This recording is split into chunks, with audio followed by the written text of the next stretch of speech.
Mechanics, you are the first one here tonight. This is the pre-show, everybody. You're the first one, at least in the chat room. This is the pre-show where we don't do much of nothing except make sure I'm all set and all my buttons are pushed. And then we'll be ready to go at 3 minutes after the top of the hour. We go live over on the radio station. And so everybody, stand by and just get ready for a show. I have tea tonight. Now, I haven't had that flavor in a very long time. That is, I didn't want to get all caffeinated for tonight.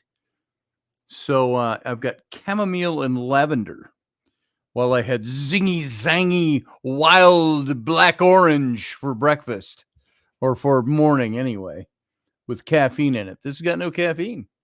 Hey, Kalina, did I say hi already? All of those of you who are here, you can come into the chat room. That'd be fun. Show your face. Come on in. Talk to everybody. We've got about 40 seconds and we go live over on the radio station. And, of course, here on YouTube, the show will begin in earnest. I got to wear my glasses today. Glasses. You should not have to worry about that in radio. So, but now it's all visual, too. So, everybody, you stand by. Yeah, in about 20 seconds, we go live. So we're going to go dark, and then we'll come live after that. So everybody hang on. Going dark. Stand by.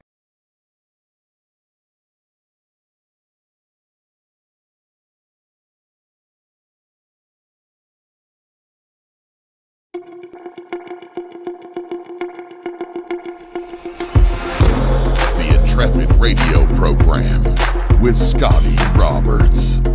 Intelligent talk.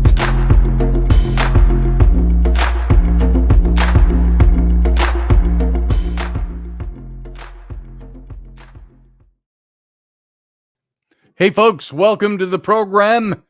I'm your host, Scotty Roberts, and this is my show, the Intrepid radio program, right here on the Odyssey Radio Network.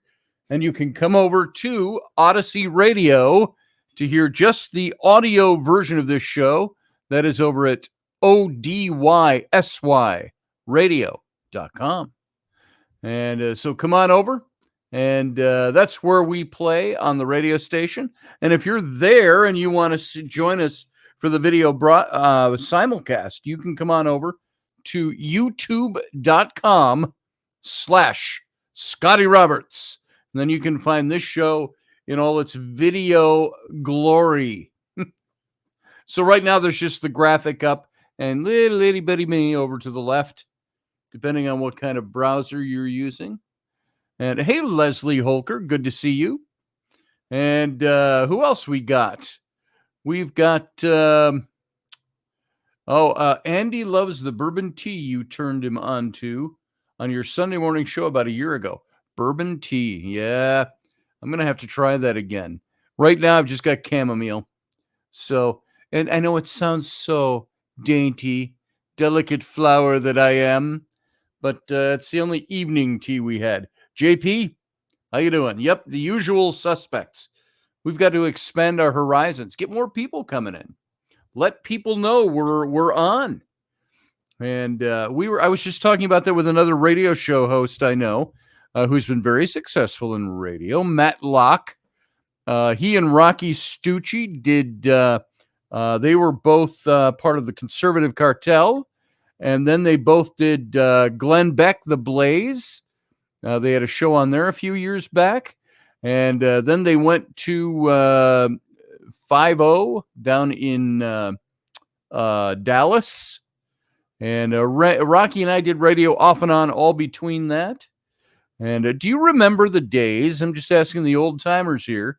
Do you remember the days when Rocky Stucci, John Ward, and I did the Situation Room? That ran from about 2013-ish to 2017. So that's how long ago that was already. Wow. It's already 7 years ago that we ended the Situation Room. But that was a fun show. That was all political talk, global stuff. We said taking a bite out of the ass of the global matrix was our underscore. Never smarter than common sense was our tagline. The Situation Room. That was always fun with Rocky and John. And that was an afternoon show. We did afternoon drive time show. So, but chamomile. I don't know why I got that off of chamomile. But the bourbon tea, I'm going to have to try that again. I don't know if I've got any of that upstairs, or was it just adding bourbon to the tea? That I can do. Good for the throat, you know. Ryan Gale, good to see you. Steph Cuervo Queen, good to see you all the time. And Sean Stroik is here. Good to see you, Sean. And who else we got? Claudette is here tonight. And just going through and saying hi. Kalina is here. And Rendell Flegg. All over in the chat room. Jason Patrick. And who else we got? Oh, you know, Jason showed off the liners to his hat company. Looking pretty good the other night. So maybe he'll come on. He'll show you again in the captain's cabin. And if I have missed any of you, Lucky Stone, good to see you. If I've missed anybody who's over in the chat room, it's not because I have omitted you. It's because I didn't see you. So tonight, we're going to hop into a little mysticism. Talk about the mystical experience, but perhaps a little different than you might think. I'm jumping into this from a psychological standpoint. This whole enduring enigma of the mystical experience. And so I think, you know, on my TikTok, I told a very familiar story yesterday. I've been doing tarot over on my TikTok. Tarot card of the day. Sometimes I've been doing 2 and 3 card spreads, very rarely interspersed in there. And I started that about 2 months ago. I think I have 58 or 59 shows up right now. And I think I've only missed 1 or 2 days along the way. So of doing 3 to 5 minute readings over there on TikTok. So I put up a thing today about the shadow figure that I captured on a picture in Egypt that some have thought people very well versed in that field, or that, what would you call that mystical part of life. I had a shaman tell me, and I've mentioned it before, David Weatherly, who I still have to get on this show, but David Weatherly thought that it was jinn that I had encountered there. Chris Conway, a year later, got somebody else that said they were attached to me from 3,500 years ago. You all know the story. I've told it 2 or 3 times on this show over the last few years. And so I finally did about a 2-minute video just with the photos, the still photos, going from one to another, and I did a voiceover with it. And I told that little story. And so if you have not gone over to my TikTok, go on over. Join my TikTok. If you have a TikTok, I don't get all the controversy with the TikTok. I know it's all the Chinese thing and gleaning our information and all of that. But so far, all they're gleaning from me is tarot readings. So, maybe Chairman Xi could find something useful in the Devil card. I don't know. Or the Fool card, or the High Priestess card. So there you go. And I don't remember, was there something I was going to say about mentioning that video that I put up about the I'm just talking about mystical experience. So I thought, why did I go there? Why did I tell you that I put that video up and then get sidetracked and rabbit trailed off into the detail of how I put it together? It's talking about mystical experience. And that's one of those things that I would qualify in my life as one of the mystical experiences that I've had. And so it's it gets um convoluted is not the word I'm looking for. I think when you start looking at this stuff from a psychological point of view, you're going to start getting it's something I hate and something I love. I love psychology. I love how the mind works. I love to look into why we do things the way we do them. I like to look into it when it comes to spiritual things or esoteric things or mystical things. Can there be such a thing that is known as spiritual intelligence? Can that explain our mystical experiences? And our mystical experiences pathological, or are they part of healthy development? There is the question I want you to think about as we go into this. Got to think in broader terms than G getting your tarot cards, says JP. I know, JP, as I was saying that, I only said that because I knew that you would be somebody who in the captain's cabin, we'll talk about that tonight, because I'm sure you have a pretty hardcore reason for whatever you believe about TikTok. So you might be able to turn me on my ear on that one. It can be both, Scotty, said Kalina. Yes, it can be. Hey, Sarah, who has a mystical experience? Who has had one? That's a good question. You beat me to it, but listen to Sarah over in the chat room. Answer Sarah. Put it in there. Have you had a mystical experience? Something you would qualify as a mystical experience? And then what we're going to ask, I'm going to state it again. Is your mystical experience something pathological, or is it part of your healthy development? Now, before we do that, though, by the way, I want you all to know, and those of you who have purchased a copy of the Rollicking Adventures of Tam O'Hare over the years, and Leslie, I know you've bought a few of them for your grandkids. Right now, and I just noticed this by accident today, Amazon has the full color. Oh, well, this one right here. I'll show you. This version, sorry if you're listening on the radio only, you won't see this, but this version, it's highly reflective, so I got to hold it funny. But this is the square bound, soft cover, and it's full color. You've seen me read from this before. It's fully illustrated, The Rollicking Adventures of Tam O'Hare.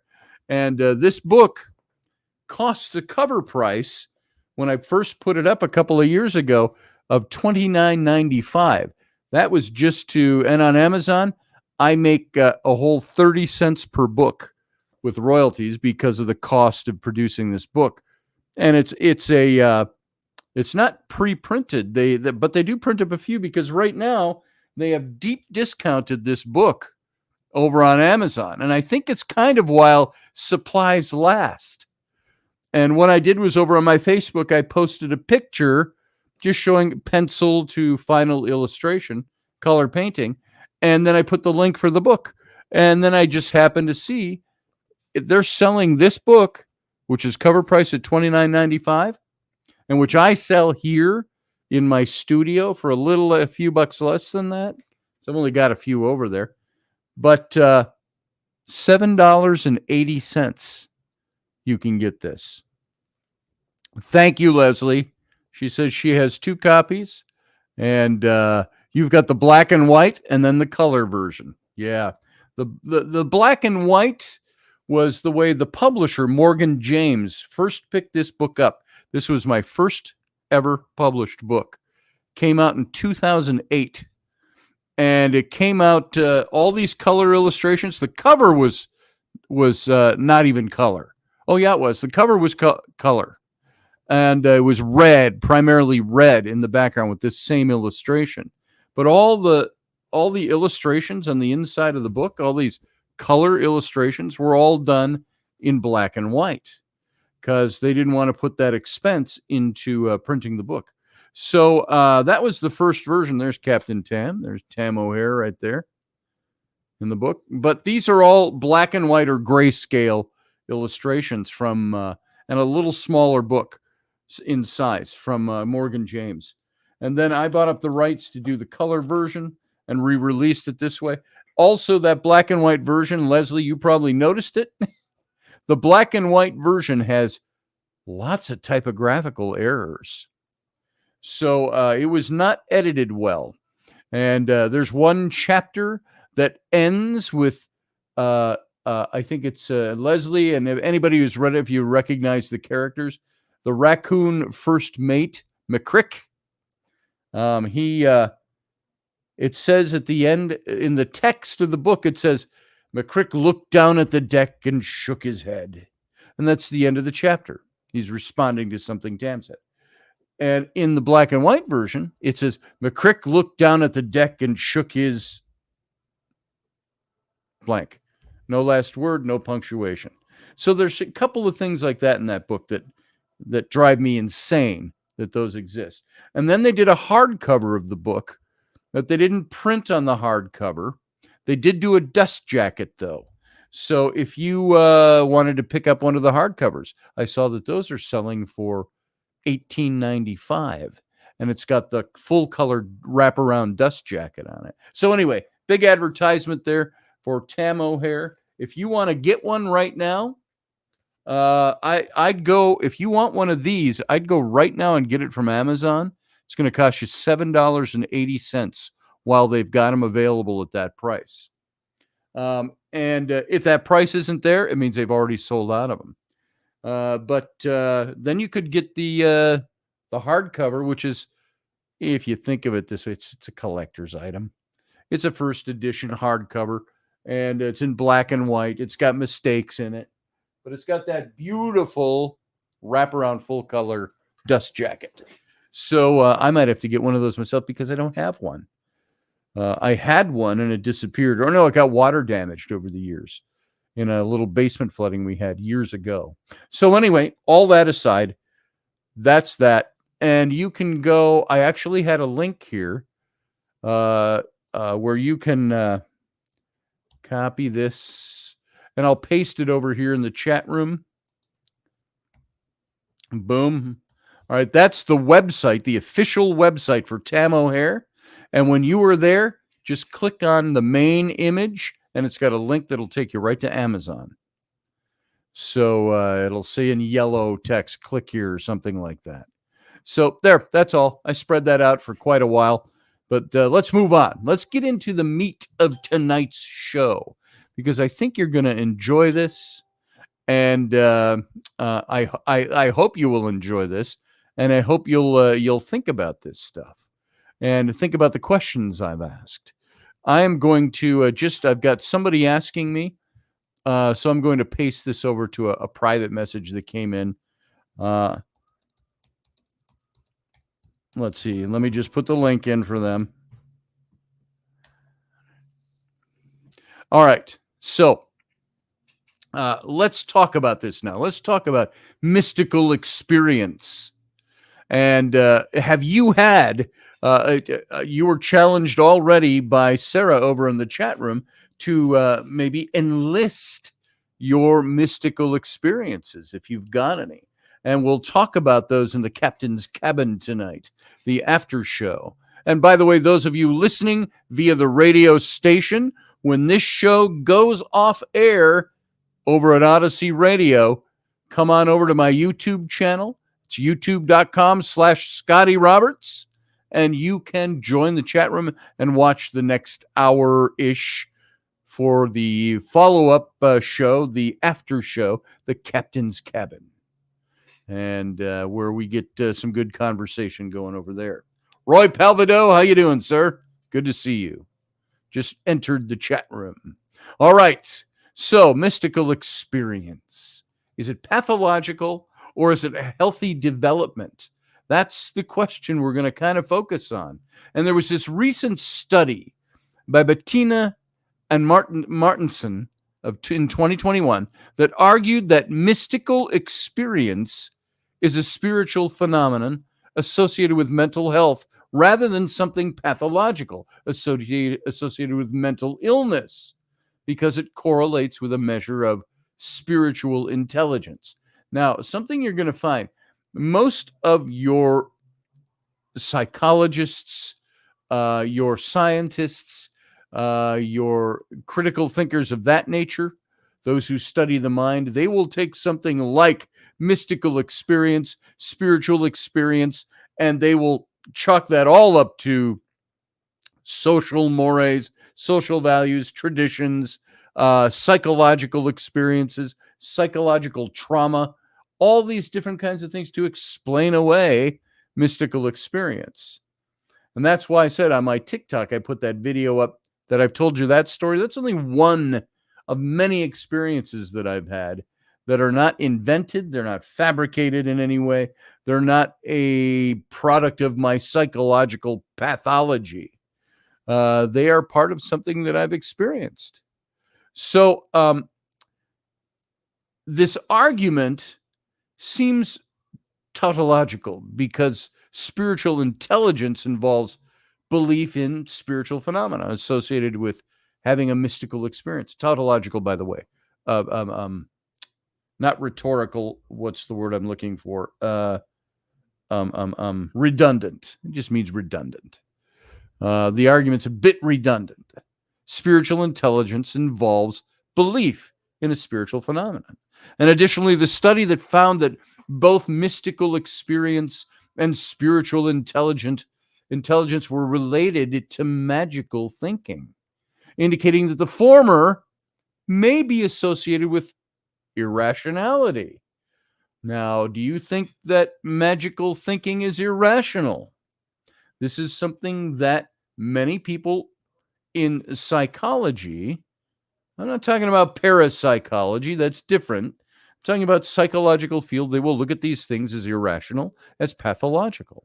So both mystical experience and spiritual intelligence may share this underlying tendency to blur the boundaries between the inner and the outer worlds. So that's what's imagined might seem real. Now, that's a psychological explanation. And so there's this, as the subtitle of our show is tonight, this enduring enigma of mystical experience. An interest in mystical experience in psychology goes way back, at least as far as I'm not talking ancient, although there was obviously interest in it in ancient times. But in modern psychological terms, or the modern day and age, 1902, William James's book, The Varieties of Religious Experience, was the title of his book, 120 years ago. And mystical experiences are typically associated with a sense of transcending the boundaries of self, of space, of time, and becoming absorbed in something greater than oneself. Isn't that what we look for? We look for that in religion, in our spirituality, in all these things we could get involved in, no matter what brand of religion or spirituality you follow. Remember, we talked last week about, oh, I'm not religious, I'm spiritual. So, this is what people do. And this is people are always looking for something. But I think as soon as they feel too cloistered, as soon as there is something about that denomination or that religion that is not working for them, they like to step away from that. There is no longer that draw to religion like there used to be. But people, and that's a generalization, of course, but there are people that typically associate the sense of transcending of the boundaries of self and space and time and becoming absorbed in something greater than oneself, that they become one with the universe. They undergo such experiences often and perceive them as being utterly profound. One famous study found that experimental volunteers who had undergone a mystical experience introduced by psilocybin, your mushrooming, shrooms, man, shrooms. And so by psilocybin, considered to be one of the most significant events of their lives. And all they were was high on mushrooms. About even more than a year later, they talked about that still being, according to this study, being their most significant spiritual experience. So I've heard that from people who have used ayahuasca, which is something I'd like to try. Not that I like vomiting and getting sick and things like that. It's like drinking. I don't drink to excess. And the times I have, and I've ended up throwing up my guts and being hungover for 2 days. Yes, 2 days. Um, it leaves me not thinking I had a spiritual experience. But apparently ayahuasca does something very different to you than that. So this same study found that months after the experience with psilocybin, the participants felt that they had more positive attitudes to life and themselves, and that their relationships had improved. And they had a sense of increased spirituality and increased satisfaction with life. And on the other hand, there were some features of mystical experiences that resemble those found in psychotic states, such as hallucinations, odd beliefs. People who've had these kinds of experiences become distressed and experience consequent psychological problems. And this has produced some debate about whether mystical experience is pathological in nature or a feature of healthy psychological development. So, again, I'll throw that question back out to you. If you've had mystical experience, do you see your mystical experience as something that is a pathological issue, that is it borderlines on psychological problems? Has it left you with this feeling of unhealthiness? Or have you found that it's a healthy state that has increased your spirituality, that has done something good for you? So there's mysticism, there's the spiritual experience, and magical thinking. I want to look into that for a second. Let me take a sip of my tea. Cretin that I am. Doing that on radio. I needed to wet my whistle.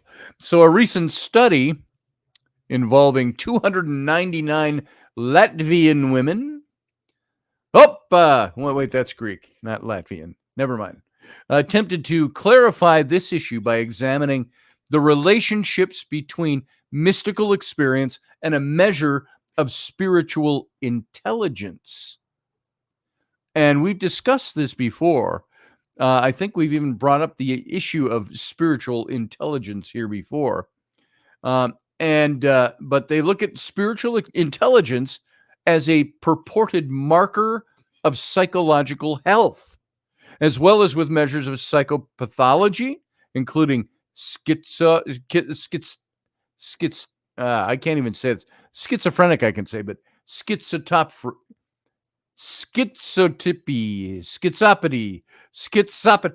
hippity hoppity doo, zippity doo dah, schizopathy, and the psychotic symptoms. There you go.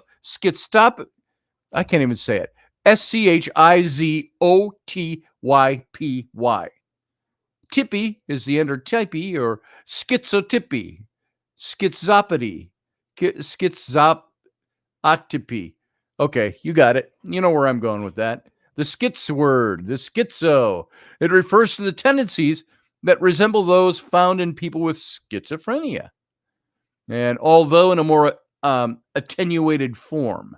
And so now the study addressed both positive schizophrenic activity, including you saw what I did there. I avoided the word. Including unusual perceptions. That's seeing things that other people do not. And unusual beliefs, magical thinking, claiming to have supernatural abilities such as mind reading or telekinesis, or like me, fairies. I believe fairies exist. We've talked about that before. Not your storybook fairies. So, negative schizophrenic activity, including social avoidance, lack of normal emotions, psychotic symptoms, assessed in this study included delusions, hallucinations, disorganized speech, disorganized thought and behavior. So now, I know an awful lot of people that believe weird things. I don't see most of them as psychotic. I do see some of them as now, ride with me on this one for a second, everybody.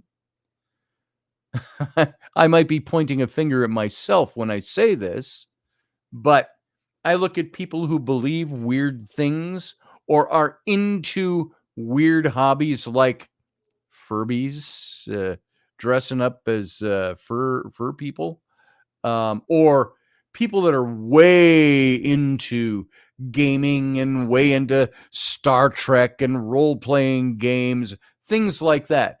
I look at that all along with the ghost stuff, the mystical experience stuff. There are so many people I've known through the Renaissance Festival, which is basically the Renaissance Festival is a bunch of people who like to live out their dreams by joining a cast of characters and playing in street theater. It's the reason I joined. I mean, where else can a guy like me put on my leathers and my black velvet tights with my functional codpiece and my over-the-knee black leather bucket boots and strap on a sword and a dagger and wear a big compassy necklace around my neck with my shirt open to my big belt buckle and swagger and woo women. There weren't many places you could do that. So we enjoyed doing the Renaissance Festival. Are all of these types of things I put into the mystical, the same category as I do some mystical experience, some spiritual experience. There are people that need certain things, and so they believe certain things. They believe certain things mystically. They believe certain things spiritually, certain things religiously. They practice doing things that are out of the ordinary, like the overt role playing, all the things that they get involved in. I will tell you something. A lot of the people I encountered at the Renaissance Festival, and this isn't a negative, I'm just saying a lot of them were people that didn't have anything else in life. And they put all their energies and their efforts into doing these things. Their whole lives were built around it. And if they missed a day at the Renaissance Festival and they were on cast, it was like it was you might have just said that they had lost part of their life. There are many of these people that would be cast at the Renaissance Festival, and the owners took advantage of this, by the way, that would do the Renaissance Festival, come out and play on the streets. It wasn't to be an actor like a stage. I'm an actor on the stage. It's not like that. They weren't being thespian. They were out there having fun, doing their thing, trying to create a character and play, and they all played with each other on the streets. That's what they did. And I saw a lot of them as not having anything else in life.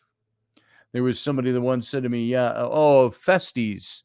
They're the kinds of people whose boots, their historical looking boots, are more expensive than their cars.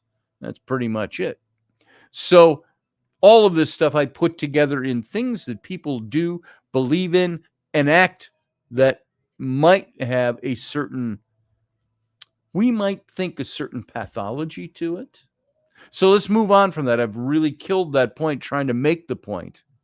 But all of these things, to measure these abilities that people have, the transcendent elements of one's existence, the non-material, all of these capacities that constitute awareness are things that have to be measured, that purportedly you can measure these abilities.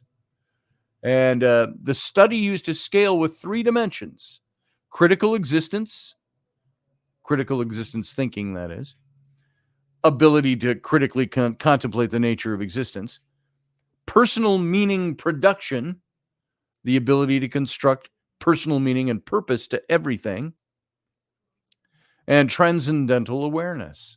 That's the capacity to identify transcendent dimensions of self, of others, of the physical world during the normal waking state of consciousness. So mystical experience was assessed using a scale that included representative elements like, I've had an experience in which something greater than myself seemed to absorb me. And I'm not mocking it so much as I put it in that voice because, we've heard so much of this. I've had an experience in which a new view of reality was revealed to me. It's like I remember many years ago, 30 years ago. How many of you have been to a TGI Fridays restaurant and bar? I used to frequent one over near the place where I lived in Minneapolis. And as a matter of fact, that's where I met my wife, the wife of my former wife. I was married to and had my 3 first kids with. I met her at a TGI Fridays. And anyway, I was standing in, and back then, this is before cell phones. This was late 1980s, 88, 89, maybe 1990. And they had phone booths, and the 2 phone booths were kind of one phone booth, but they were on different levels. One was up on the bar level, which was about 6 or 7 steps up from the main floor, and you could enter it there, and it was a booth, a round wooden booth and so on, but it was open to the one from the lower level, which was identical, just set offset and then one level up.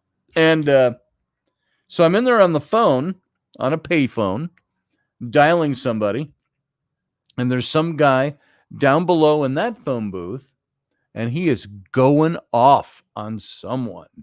He is pissed off. And I wasn't deliberately trying to listen to his conversation, but it was hard to miss. And what he was saying was, he's yelling at somebody. He says, I am the fleet admiral. I am the one who gets to call the shots. I'm the one who gets to call what dice we use. I'm the one who gets to call what invaders we have to fight. And you are getting in my space. I'm going to have you court-martialed. I'm going to take you down. And he's yelling at somebody like that out of the fantasy world that they're creating with their role-playing game. And so now that's maybe not the same thing as a spiritual experience, but for some of these people, these are the experiences they create. And these are the things I'm talking about. They are all people that are looking for something, like we all do, looking for something greater than ourselves and something that they can sink themselves into.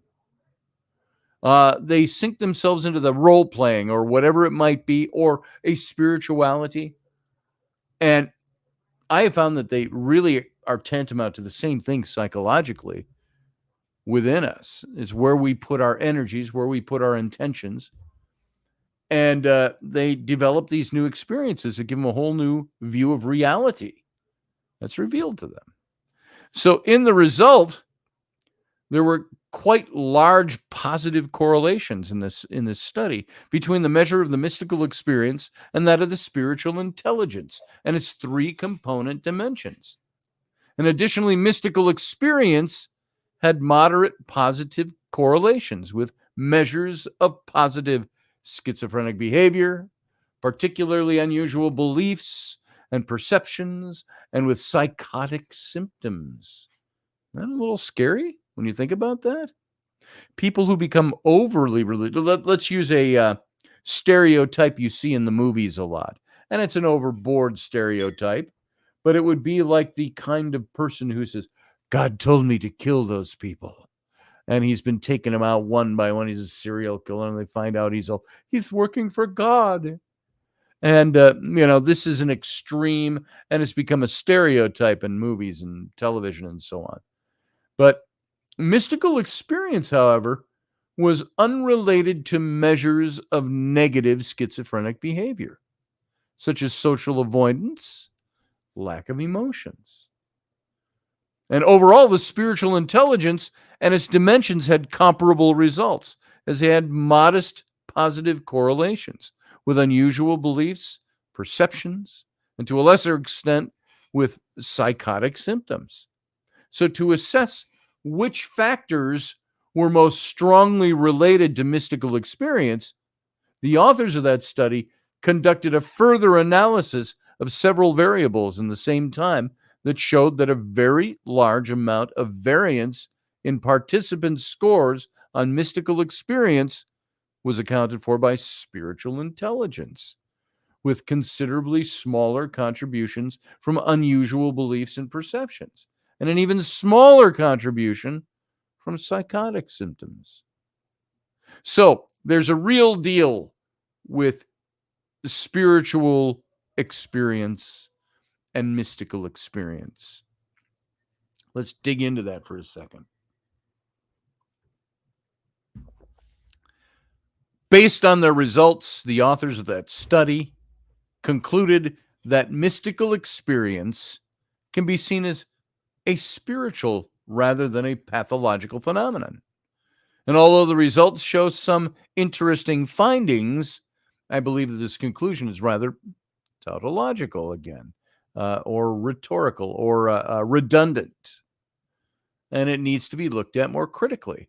First, the authors assume that spiritual intelligence is both a valid measure of some kind of spiritual ability and of psychological health. However, just because mystical experience is correlated with something claiming to be spiritual does not establish anything substantive. One issue is that much of the item content in the spiritual intelligence scale presupposes belief in spiritual phenomena that are similar to kinds of experiences being tapped by the mysticism scale. For example, the transcendental awareness subscale includes items like, I'm highly aware of the non-material aspects of life, while the critical existential thinking subscale includes items like, I have often contemplated the relationship between human beings and the rest of the universe.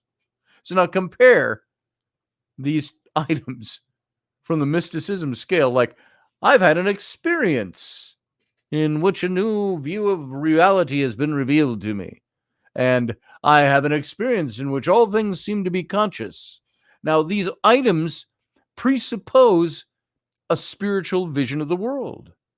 Hence, the very strong correlations between the measures of mystical experience and spiritual intelligence. And those things might reflect that they're measuring highly similar things. So, to be fair, the personal meaning production dimension of spiritual intelligence isn't as overtly spiritual and focuses on adaptive functioning, with items like, I'm able to find meaning and purpose in my everyday experiences. Hence, overlapping content doesn't seem to be such an issue for this dimension. So, there are more things I want to discuss here, and I'm looking at our time, and I think we've got good time to hit into them. We've got about 14 minutes left on the radio before we jump into the captain's cabin. And so we're going to look at this and dig into it just a little bit more. I want to look at mysticism and spiritual intelligence. Is it a reality or is it a fantasy? Let me ask you all, do you believe that your mystical experiences are real things that happen to you? Do you believe they're fantasies? Do you look at them and you say, I do that sometimes. I look at the picture from Egypt. To me, that was a mystical experience. And there were other mystical experiences wrapped around it. But there are times I go, am I sure that's not just a guy I didn't see and I caught him accidentally on the film? No, I don't, because I pulled it all apart and I can justify it. But I can be skeptical too. And it all depends on whatever my starting point is, doesn't it?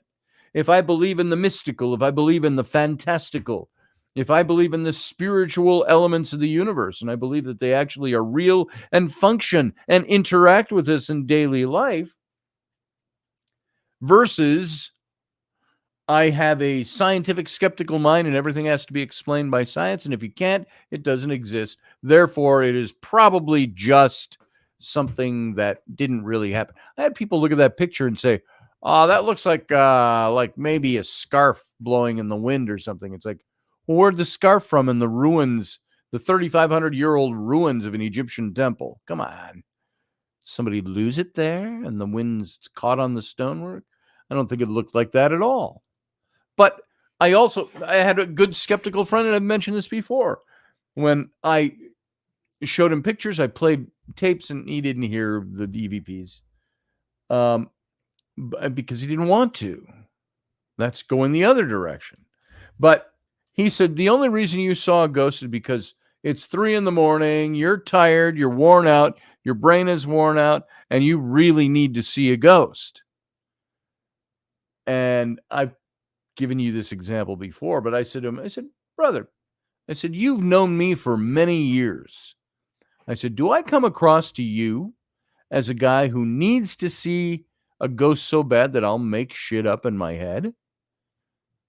And he said, well, you make a good point there. Because I don't do that.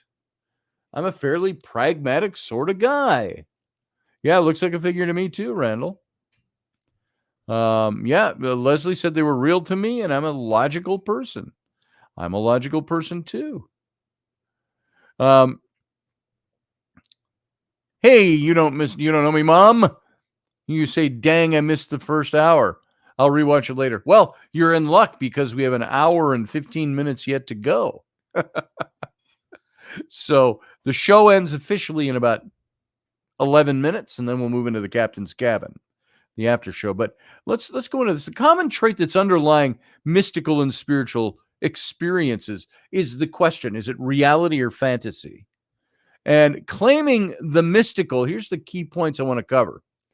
Claiming that the mystical experiences are spiritual is somewhat redundant. It doesn't offer much substance or substantive insight into the nature of the things that you're seeing. The second one is absorption. It's constantly associated with altered states of consciousness, including various kinds of spiritual experiences. Well, I should say for my part, not always. I did not have an altered state of mind when I had my experiences. I don't think I've ever been under the influence of anything when I've had my mystical experiences.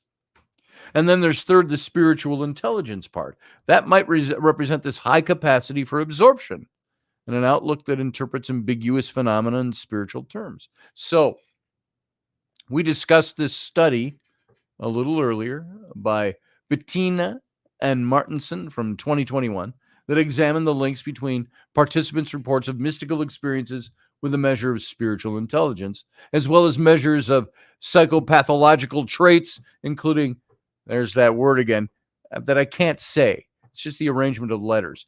Schizotypy. It just seems like an awkward word. Schiz at the beginning, O-T-Y-P-Y. Otypy. Schizotypy. Schizophrenic behavior. And psychotic experiences. So to recap this thing really briefly, mysterious experience and spiritual intelligence were very strongly related to each other, and to a lesser extent with certain schizophrenic traits, such as unusual beliefs, unusual weird experiences, claiming to have supernatural abilities, such as mind reading, I'm reading your mind now, or telekinesis. Leslie, I'm moving that spoon on your table right now. Click, click, click, click, click. And, I don't have any telekinetic power. Or seeing things that others don't. And psychotic experience.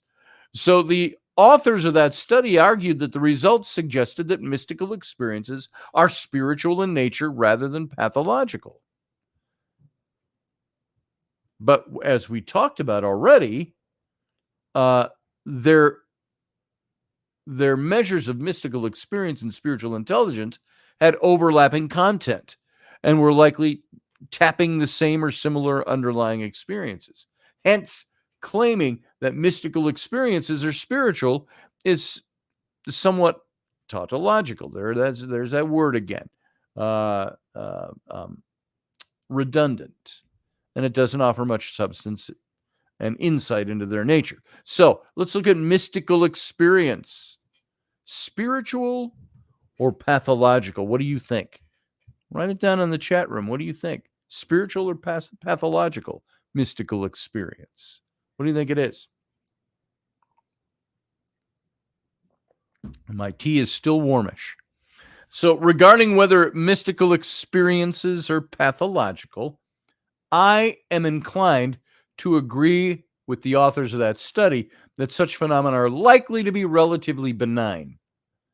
For example, with schizotypy, there's considerable evidence that I'm going to have to learn how to say that word one of these days. Schizophrenic behavior, there's considerable evidence that the negative traits, such as social avoidance, are more maladaptive and more likely to be linked to mental illness than the positive traits, such as unusual beliefs and perceptions. Now, the fact that mystical experience and spiritual intelligence weren't associated with the negative traits is therefore encouraging in this regard. This is in line with previous research findings that people who engage in non-mainstream spiritual practices tend to be higher in positive schizophrenic traits of unusual beliefs and perceptions and magical thinking compared to more traditional religious believers, but not in indicators of mental illness, such as depression, anxiety, insecure attachment, etc., etc., etc. So they show the same kind of traits as the negative, except without the negative behavior. So the authors of that study suggested that the practitioners of new religious movements who engage in spiritual practices benefit from having a belief framework that helps them make sense of their unusual inner lives. Sarah Yusuf says in the chat room, pathological implies compulsive. I don't think mystical experiences are pathological as they vary in interpretation. I would agree with you, Sarah. I would agree with you. Leslie said, I've seen that picture, and it was somebody standing there. Yeah, it was. Trust me, but they weren't there when I took other pictures.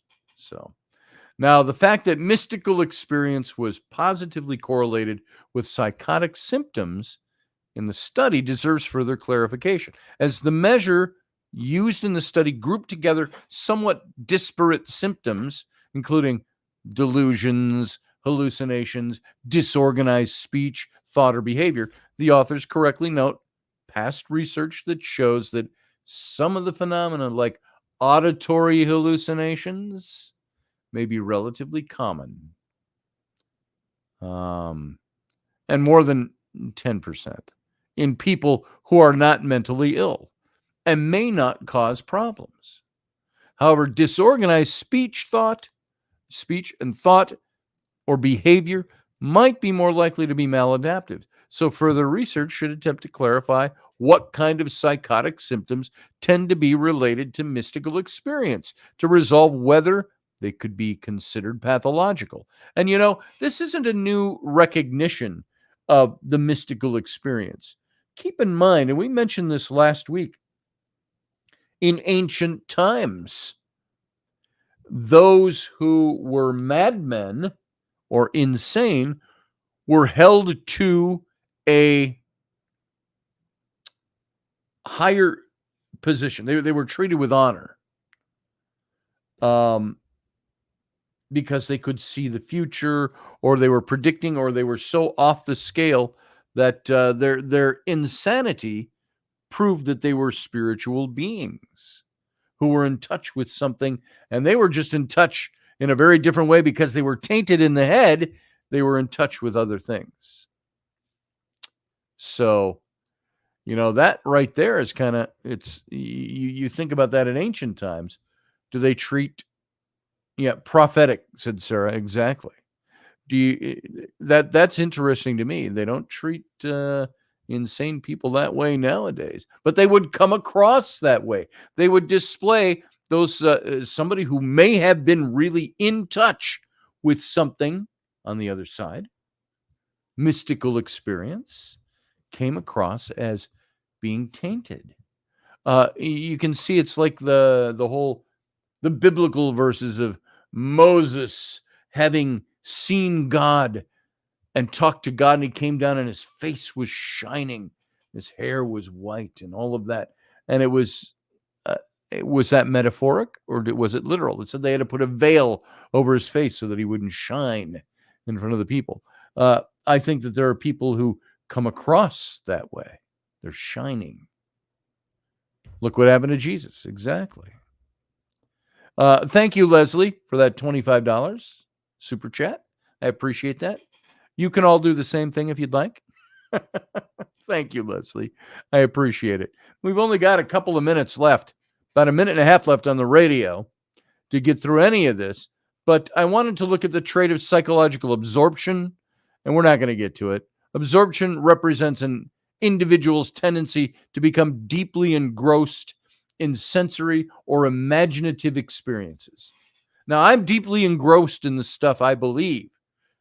Am I absorbed in that? Is that absorption? Yes, psychologically it is. It's openness to experience. It represents the breadth, the depth, the complexity of one's inner life. Absorption is consistently associated with altered states of consciousness, including various kinds of spiritual experience. And it looks to some practitioners to be hallucinogenic or psychological predictors of intensity. So all of that. Now we got a half a minute left. So we got to leave it there for the radio audience. Radio audience, thank you for being here. Join us over in the chat room and for the Captain's Cabin on youtube.com/Scotty Roberts, where we're just going to keep running this show. We're going to keep going from here. So all of you over in Radio Land, live long and prosper. Join us every weeknight at 9 p.m. Central Standard Time, 10 p.m. Eastern. The Intrepid radio program, a Scotty Roberts Productions broadcast.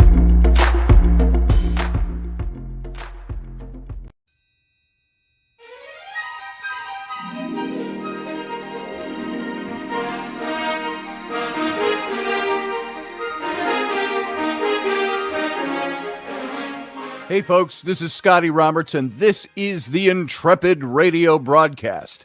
I've been broadcasting for about 20 years now, covering such topics as science, politics, the paranormal, weird science, weird world history, archaeology, and the paranormal. Everything from ghosts to cryptids to creepy things that go bump in the night. So every week I bring you 3 new episodes. Come and join my channel and also be a patron to this site. So see the details below, and we'll see you here.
Dave, I love you, brother. I miss you too. I miss you too, I heard. Yep, Did you guys hear that? I heard that. I miss you, Dave.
Are you scallywags? Welcome to the captain's cabin.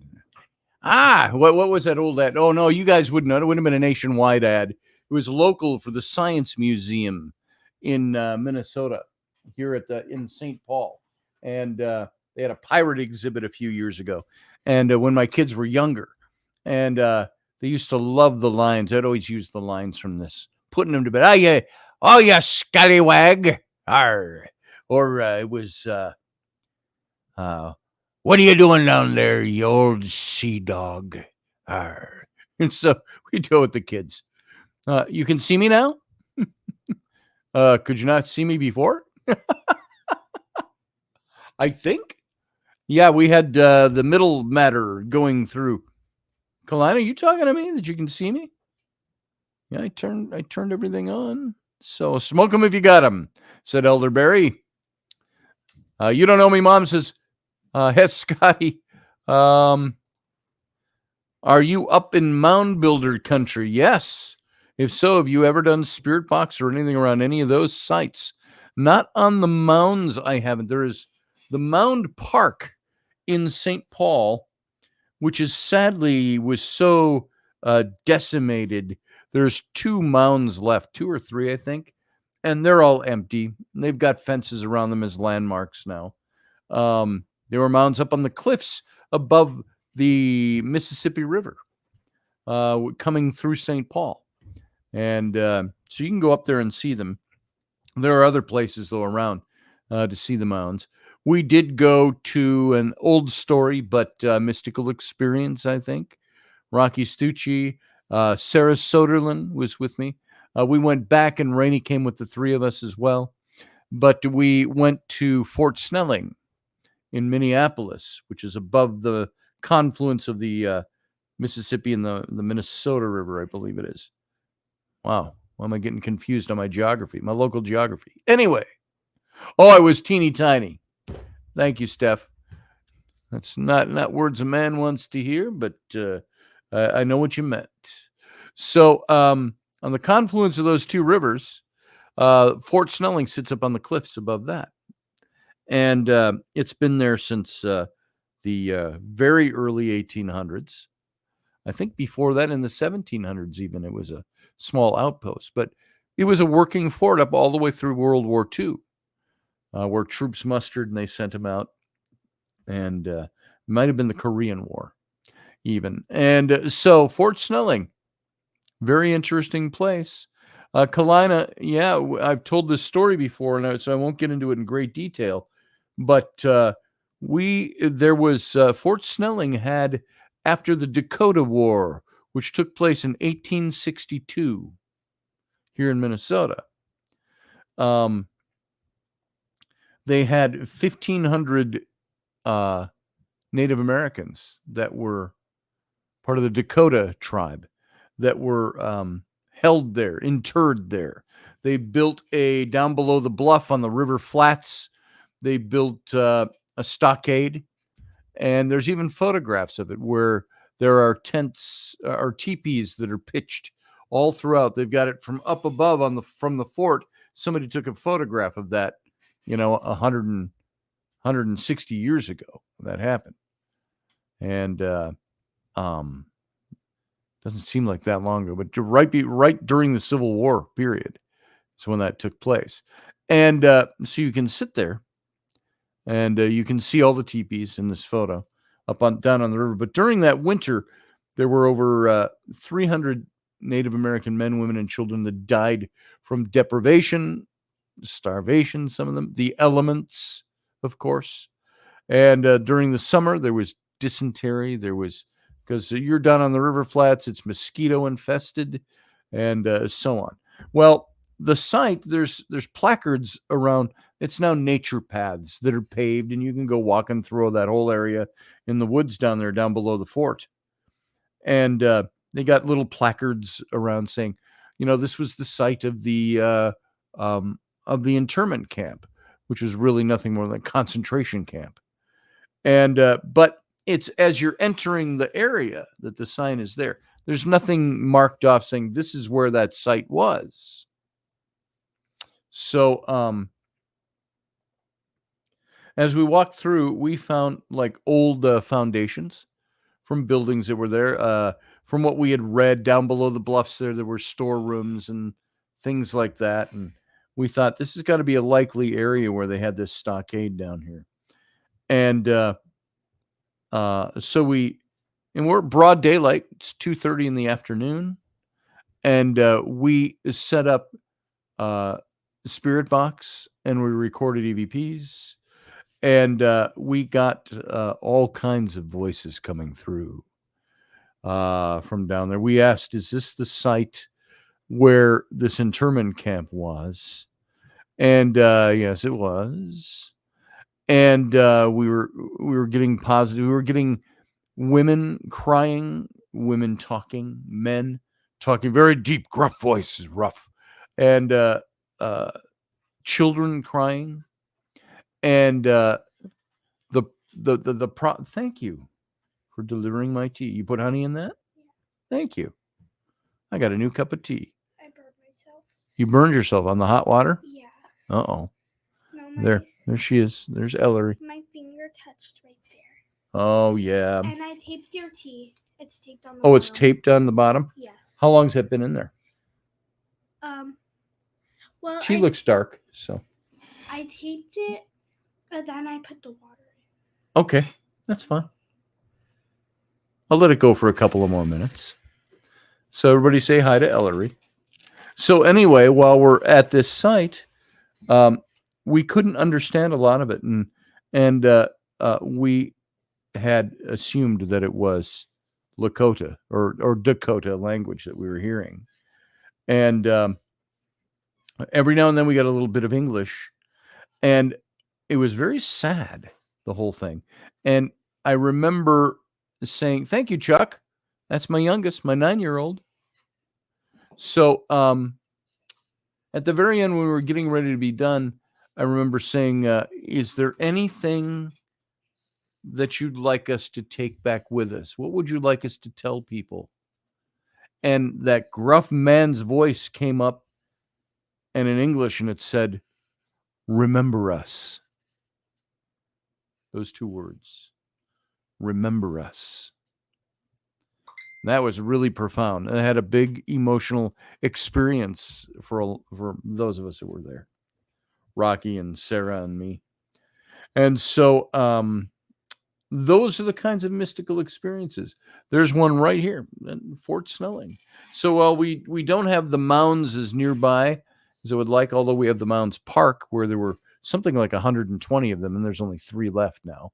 It's a big neighborhood now. It's the Mounds neighborhood, Mounds Park neighborhood, up above the river in St. Paul. Old houses, things like that. Let's see. Either you shortened the chair for Ellie, or Ellie sprouted like a weed. Speaking of weeds, I have plenty of them to pull, Ellery. So, yeah, she's getting big. Here, stand up. She is now 9 years old, and Mom did her braids tonight. Show your braids. Look at that. That was last night. Oh, last night? Yeah. Still, those are really nice. So much better than your hair all over the place. I love your braids. Yeah, if I take them out, it will be really Don't take them out. No, I'm gonna take them out tomorrow morning anyway. We'll see. I like them. They look good. Oh, Sarah is here. Just noticed her. Hi, Sarah. Hey guys, How you doing? I'm all right. All So I right. asked the chat, but I didn't know if you saw. Has Ellery had any mystical or magical experiences? Have you had any mystical or magical experiences? I don't know what that It means like you know how like Rowan had her dream about Uncle Dave. Flynn had some dream about Uncle Dave. Sam had those too. Narsky. Narsky? Narsky. Does that mean no? Yeah. Yep. Nope. She hasn't had any. So, my other kids have, and I have a job. I do poop scooping. wow, she's about old enough to get it. She's got a job. Guess what? She does the poo patrol, her own business. She goes around to neighborhood houses and she picks up poop. And for a 9-year-old in 4th grade, she's been doing about $100. Grade. 3rd grade? I thought you were in 4th grade. I lose track. So 3rd grade, making about $100 a week on average. That's pretty good. That's really good, Ellery. Yeah. I'm sure you're learning a lot about finances and doing work. She has learned. Mm-hmm. She has learned that she takes 50% of what she makes, puts it right in the bank. So she's got a bank account and a savings going. Right now, I have $131 in my savings account. $131 in her savings account. How about that? So that's after 3 weeks of doing this. So she's done pretty well. Yeah, very well. So, and of course, it snowed up here. So some of the regulars who have her come back, they were holding off this week because the ground's all snowy and wet and all of that. So, yeah, Elderberry, she does a good job too. And people are praising her. If you can look on my my Facebook page, I put up, and my Instagram, I put up some pictures of her with some of her clients. So that's pretty neat. So good for her. She'll own a company someday, just like her big sisters. Yep. I think that'd be cool. That's very hot, but it tastes good. So what's on your mind, Sarah? Where should we take this? Well, first, I just wanted to make sure you know how to say it correctly. So let's try it now. Oh, schizotypy. Schizo. Schizo. Typical. Typical. Well, it's TYPY. Yeah, that may have been a mistype or an error. But usually I saw it in this article. I saw it 5 times. Yeah, typed the same, and I'm wondering it's either wrong because it's schizotypy, schizotop. So I thought it was schizop. See, SCHITZOPYTY.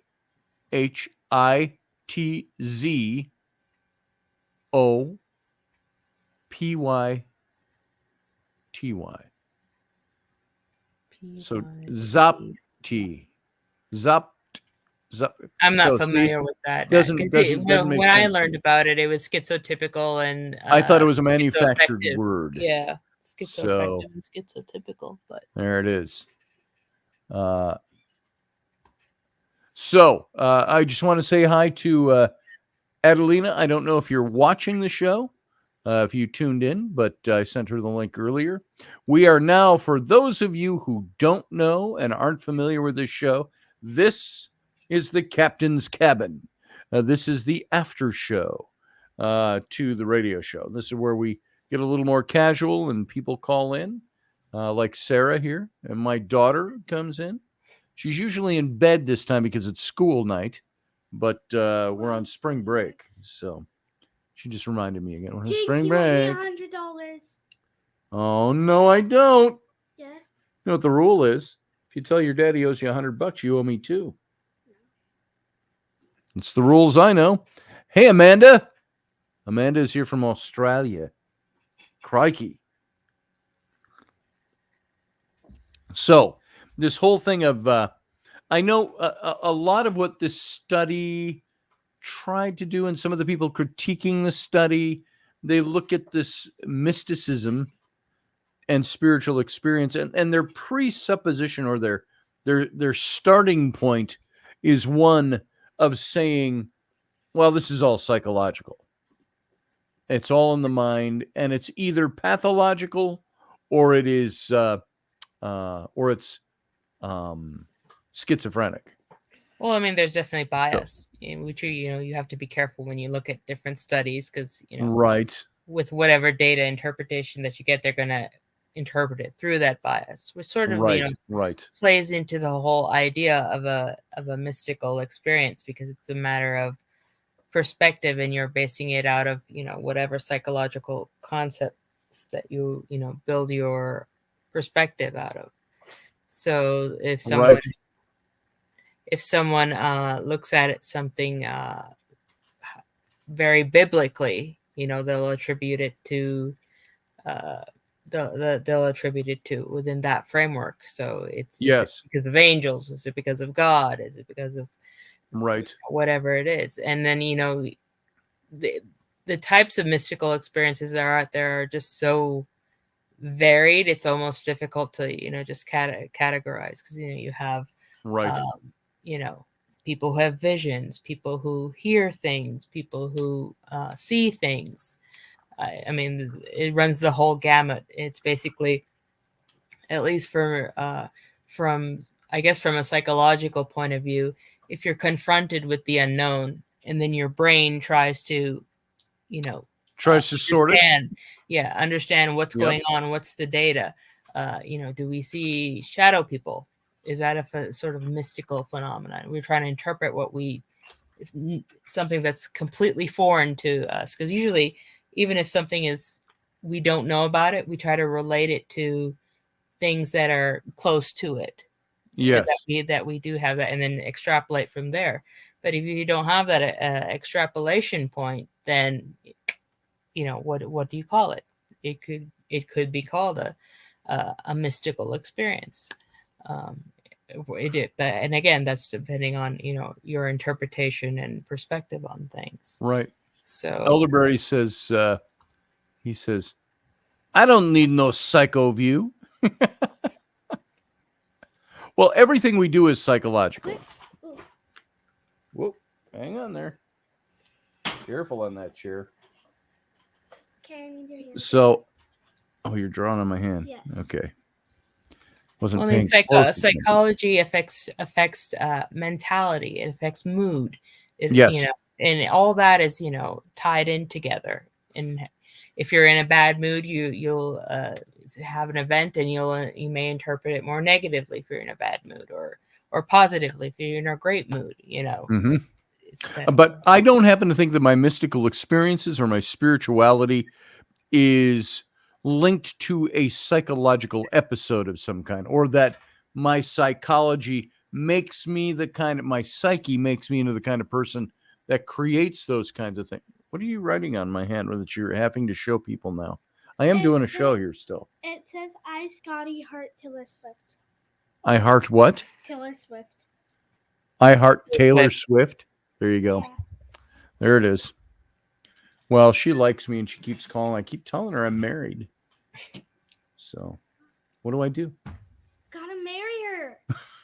Yeah, you go tell that to Mom. Mom, Sorry, honey. Taylor Swift. There you go. Yeah, I'm marrying Taylor Swift now. Boy, whenever I go out, my kids, I don't know. This is how they are groomed by probably TikTok and all the other things out there that my kids watch constantly.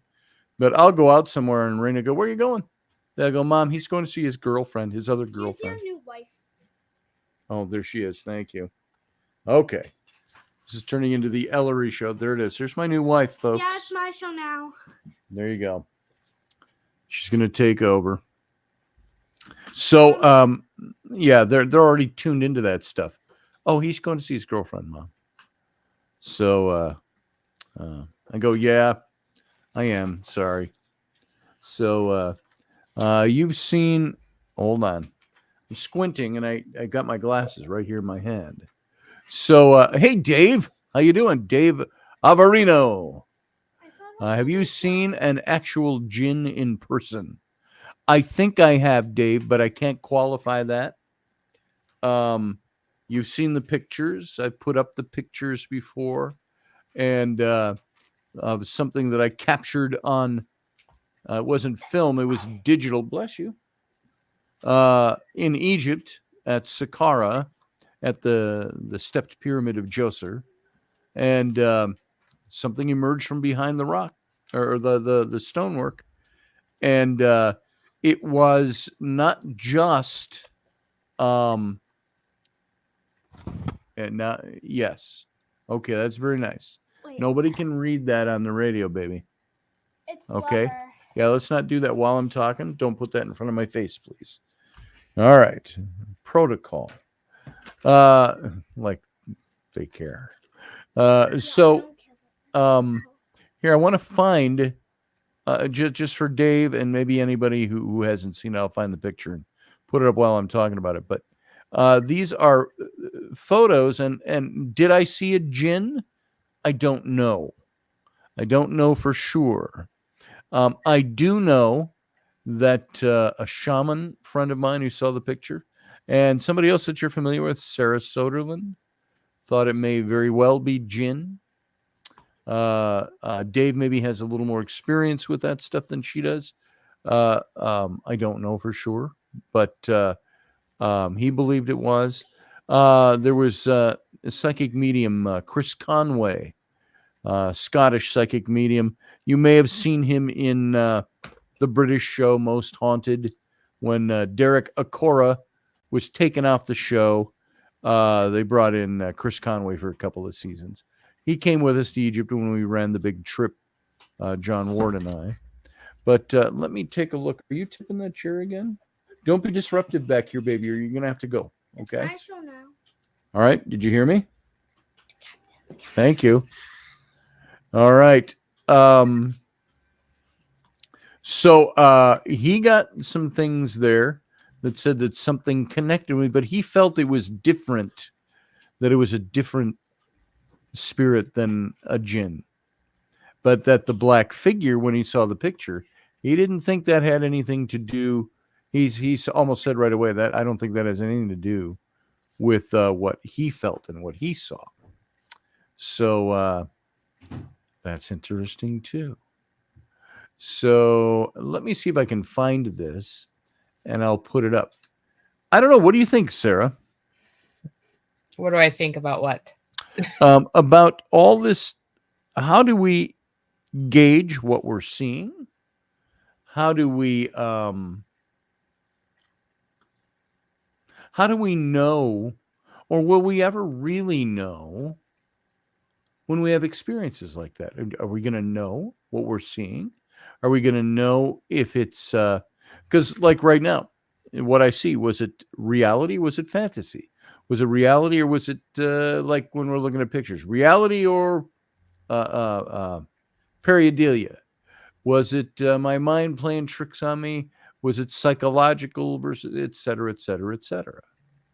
What are your thoughts? Well, I mean, that's, you have to base it off of your own, and it seems like a cop out to say, but I mean, base it off of your own interpretation and belief system. Right. Is it right. psychological, or just to use a different example, that ghost box session that you play for saying it's Uncle Dave, that to you that's a mystical experience. To someone else who may be watching a video, it may not be a mystical experience. Right. Now, like Chuck just said, I told you of that thing, quote unquote, I ran into in a cave in Nevada. I have no name for that thing. I'm just happy it let me leave. Right. Now, for him, very real experience. What was it, though? What are we experiencing?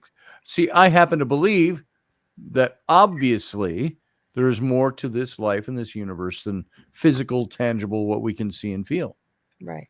So, well, I agree with that, at least that part of it. Yes. So, Here, this is the photo for those that have not seen it. I'll throw that up. This was the original photo. Now, if you look way in the back, almost dead center in this photo, go dead center, and you'll be right in front of that shrine structure that's partially rebuilt there.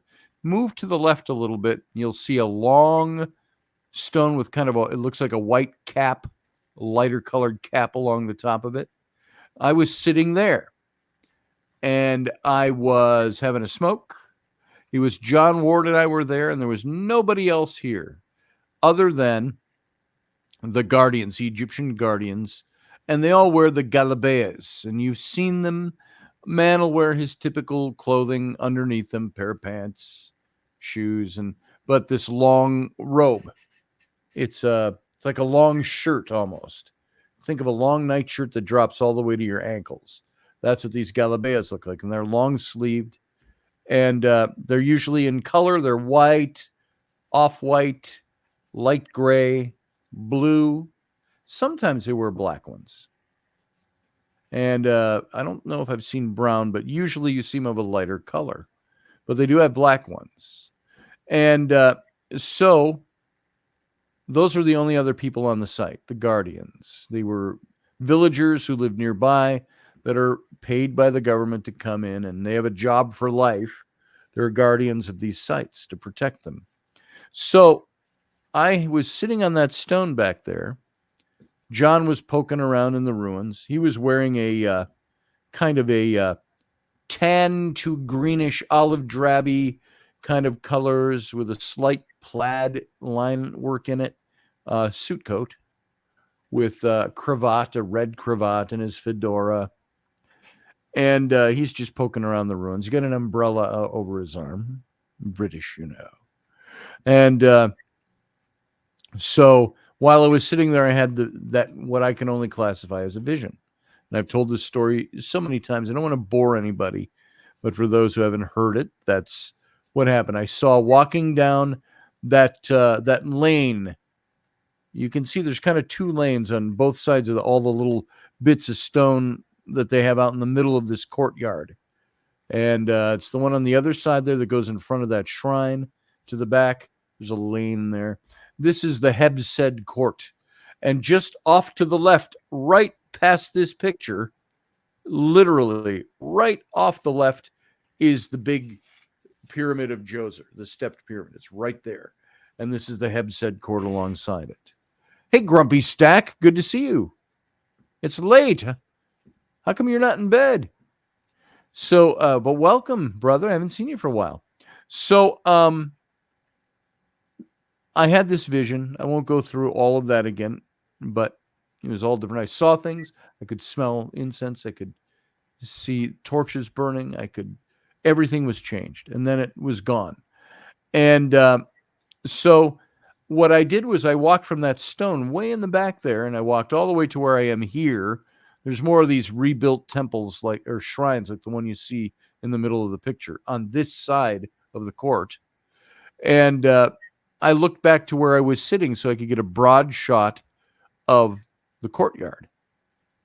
And it was cool. And I took a couple more pictures. There's nobody in any of the pictures until that was in 2013 when I took this shot. This is 11 years ago. My first trip to Egypt. And it was 4 years ago that a friend was going to Egypt, and she called me and wanted to see some of my pictures. And we're like this. We're talking live on Skype, or not Skype, video chatting. And I showed her this picture. And when I blew it up, I said, look, this is the stone where I was sitting. That's the story. And I just started panning over to the left, and you can barely see it in this picture. But if you look way over to the left, center left, you'll see coming out from behind the stone blocks you see, the stone wall there, right about the middle of the picture, you'll see the black figure. And he's got, you see an arm and a hand. Field Guy says, same old sheet. You talking about the show? So, oh, you're battling demons. Oh, I hear you, Grumpy Stack. I think I know some of that's about. And so there's another picture. There's a little closer up shot of this. And I'll throw these up. This is more for people who have not seen these. Dave asked about it just now. And so I'll show you a couple more pictures, and we'll figure out what we're doing, and we'll figure out what I got here. There's the very close-up one. Hebsed Court, blah, blah, blah. Okay, all I've got's here's the closer view. We'll load this one up. Now, this is going to be the same shot. All I did was blow up that area to the left. And you'll be able to get a little... no, that's all right, Field Guy. I thought you were talking about the story, because I've told it about 100 times on this show. And, 3 maybe. So this shot now take a look at this shot right here. Now, as I'm scanning, I blew up the picture on the computer, and I was looking, and I looked to the left, and I see this. Now, this is the stone. Way over to the right is the end of the stone where I had been sitting. Now, way over to the left, you see this figure coming out from behind the stonework. And this is what someone very skeptical said. Well, that looks like a scarf hanging there. I said, really? It looks like a scarf to you? It's like my skeptical friend who couldn't hear the EVP and the white noise. Clear as a bell. Couldn't hear it. Didn't want to hear it. So I think that's the way some of these guys are. So now there's something very interesting that I didn't think of right away, but later, look at where his shoulder is. Look at where his arm is, his hand. And the first thing, when I first saw this, my initial thought was exactly this. In my mind, I went, wow, that looks like those shots of Bigfoot. And I wasn't thinking this was a Bigfoot. Never heard of Bigfoots in Egypt. Sasquatches in Egypt. But I thought that's just like one of those shots. And then I went, wait a minute. Maybe it's mystical like that, in the sense that you're only seeing a portion of this image. Why is it this is all that you ever see of these kinds of things? You see shadow figures in videos and in photos where they stick their head out and it goes right back in. Or you see an arm, or you see something. So that's the way it struck me almost immediately. That's what I was looking at. But I also noticed, if you look at him, look at these stones on the ground right below him. Look at where ground level is right there. And look at where he is. He's either got 9-foot legs or because there's nothing there for him to stand on around this stone wall. So he's elevated off the ground. At least from the look at it, unless my eyes are playing tricks on me. All right. So there's that. And then I've got one more picture of this where I drew in very close. And I lit him up just a little bit. I highlighted the light just so I could see what was there. Is he solid black, I thought? Or sometimes if you lighten the image, it'll start to reveal things that are underneath the black. So now this is the same shot blown up. And there it is. And so I wish you could see my mouse. I don't think you can. I'm pointing with it. You can't see it. But right about where his elbow would be, I thought, is that the flap of a coat? But no, that's the stonework from behind, showing between his elbow and what would be like his waist or his ribs. But you notice how long the arm is, the hip is there.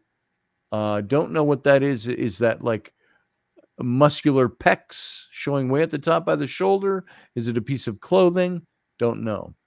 All I know is that John Ward was the only guy there.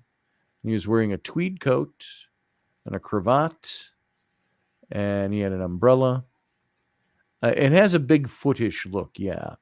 But Bigfoot's in the desert in Egypt. Skinwalkers, maybe something like that. How tall is the stone? Well, if you look here, you look way back to the beginning, I'm standing in, look across to the far background here where you see that shrine. I'm standing in those little dark areas in front of the shrine. There's 1, 2, 3, 4, 5 of them, and then it skips a couple, and there's another one. Shadows, the shadows of those things. These are like little porches that go onto in front of these shrines. And there were several of them along both sides of this court. So I'm standing in one of these porches. It's up 2 steps, but there's no steps out from the stonework. It's the stonework goes to the ground, and then there's 2 steps in, like where I'm standing here. It's recessed. So, and you can see here, it's behind the stonework. Here, close up. There's another picture that gives you a little better idea looking down the lane. So now I took this picture, not knowing anything was there. I did not. It was 7 years before I saw this image in the photo. But here is a shot that is looking. All I did was I took this shot, not knowing there was a figure in the shot, and then I stepped down off of the shrine, and I took this shot looking in the same direction. So now you can see here, see where there's some raised stonework right here in the middle? That's where I was. I was in the little recess just beyond where you see that stonework there. It looks like a step going up on there. I was in that recess just beyond the end of that when I took this shot in that direction. And so, and you can see, even if there's something like this way down at the end where he would have been emerging behind the stonework, it's not that tall. It's a few inches off the ground. So this gives you a better perspective, too, of what these recesses are like. There's steps inside those. You step up into the porch there to these shrines that are rebuilt here. So, and in the vision I had, these were all reconstructed. I was sitting way down at the end, and I saw the line of priests marching toward me, chanting, and all of these had long torches coming out of where you see the curve, the front of the curve. There were torches set in. There's little holes up in there, and there were torches set out about 8 feet, and they were burning. Long shadows, breeze, the smell of everything. So it was Sam Roberts playing tricks on Scotty. Might have been. Let's see. He would have been how old at this point? He would have been 11 when I was at this trip. So there it is, Dave. That's for Dave because he had said that he wasn't quite sure what we were talking about. And it gave me the opportunity, of course, to look through them again. And I just did this the other day as well over on my TikTok. So just to tie it back to the topic and everything. Yeah. Let's say someday in the future or whatever that this photo gets debunked or sure in some way. Would it still be considered a mystical experience for you? If somebody legitimately is able to debunk it, you mean? Yeah. And say, well, we see what this is. Here we've done this microscopic thing and we found this and that and blah, blah, blah. So that's really just a guy because we've zoomed it up so far we can see the weave of the fabric and whatever. So if somebody did this and was able to prove that this wasn't mystical at all, I go, well, crap. I thought that was mystical. Okay, so it's not mystical. Debunked. That I'm not so invested in this being this that I'm not willing to hear plausible explanations for it. Right. The problem is I don't think we're ever going to be able to do that. There's almost no way. He's blurry enough that you can see here. The guy he's blurry enough that you're never going to be able to make that out very well. Well, I mean, it's a hypothetical. Right. And hypothetically, if that were presented to me and somebody was able to debunk it, I'd go, hey, you've debunked it. All this time, I thought it was this. So very interesting. But I mean, regardless, it's still an event. And an event and that you've experienced and affected your psychology, affected your life. You remember it. Yes, memory. So it's been imprinted into your memory, whether it's true or not. So that kind of makes the point a little bit moot, that And what whether it's true or not reinforces it doesn't all really- yeah. Mhm. is all the different experiences that took place around it. Right. Um, a few days later, where we're at the Hatshepsut's temple in Luxor, and I have that experience there that I've talked about with the crying and in Mhm. front of Sentiment's tomb, and then had Phil Coppin's widow tell me that they were supposed to be there, and he had passed away the month before, and they were there to write a book about Sentiment and Hatshepsut, and she said that she believed that he was he believed he was a reincarnation of Sentiment, a reincarnation, not the only, Mhm. and that she saw his ghost the same day, an apparition of him the same afternoon that I had the experience at the tomb of Sentiment. And we correlated those things, and it was crazy. Yeah. So I mean, then you end up, everything kinds of lining up like dominoes. Right. I mean, I think I don't know if you had written your book on We hadn't Sentiment written at the that book yet. point. Was We that were- before or after? We were actually, I was in Egypt because we went to several different places, went on expedition to several locations for the book. So And when the book came out, this was in February that this picture was taken of March 2013. And our book came out October of the year. Yeah. So I mean, it definitely had an effect, right? In the whole Had a process. huge effect. Yeah. I did not write about this in the book. I did not write about Philip Coppins in the book, although I was tempted to. Scotty, are you doing an Easter Sunday show? Probably, Grumpy. I probably will be. I don't think we're going anywhere for Easter, except we have Easter is this Sunday, correct? Yes. Tomorrow's Good Friday. Mhm. And No, tomorrow's Thursday. Day after tomorrow, right?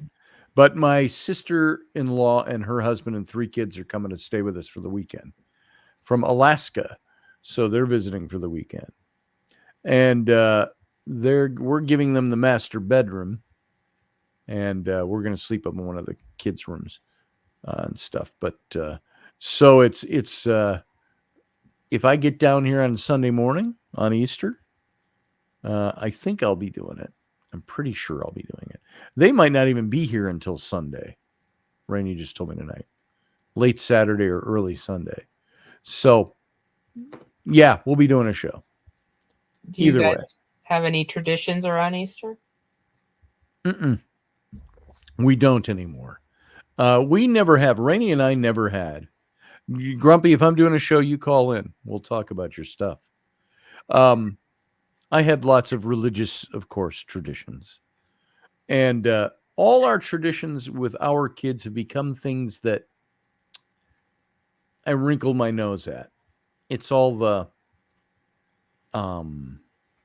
let's color Easter eggs. Let's get Easter baskets. Even for the kids, even though they know there's no Easter bunny, it's all just for fun. And let's go to the egg hunt. Okay, the egg hunt. Bunch of screaming kids running around trying to win a bike. And or something like that. If you get the egg that has the bike number in it, you win. And actually, you know what's cool about that? Flynn won that when he was, how old was he? 6, I think. He won a bike at the Easter egg hunt locally out of several hundred kids. So, yeah, that was cool. The candy basket is out. Is out then, right? Nah, there's always a candy basket. So there you go. Yeah, Doug, we'll see you on Sunday morning here. So yeah, that's so we don't have any real Easter traditions. Now I'm going to assume in Islam there is not an Easter. Well, I know there isn't an Easter. What do you had was it Eid Well, we're still in Ramadan. You're still in Ramadan. Yeah, we're still fasting. So, but and most then, of those, Jews that's have more Passover. around the when we have like there's the fasting month, and then we at the end of Ramadan we have like our version of Muslim Christmas. So you get There you together go. with family, food, presents, all that. What is Eid is it Mubarak? Eid Mubarak, yeah. Eid Mubarak. Yeah, we have two Eids. One is at the end of Ramadan, and then the other one is when the 20 days later when Because I always post February. something for my Egyptian friends and tag them in it. Yeah. So I mean, but those rituals are surrounded around the story of Joseph sacrificing his son and all that. So yeah. Grumpy, I think you're right. I think this is a jinn. Dave asked me, I think it was Dave, have I ever met a jinn? And I think, I don't know if I met him, but I think I encountered one. I really do.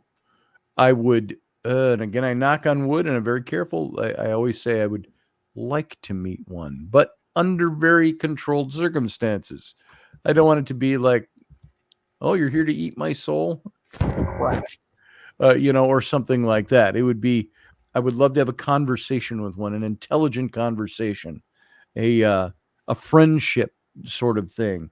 I don't know how wacky that sounds, but that's really the way I would see that. I don't get. I've been known to say things like when I went and we did a ghost hunt, it was for TV, and I was filmed. I was down in the dark basement with no lights on, and we were trying to contact the creeper spirit that's supposed to be down there, and we were calling out to him, and I said, "Look," I said, after several attempts, and I said, "Look, you can come and talk to us if you want."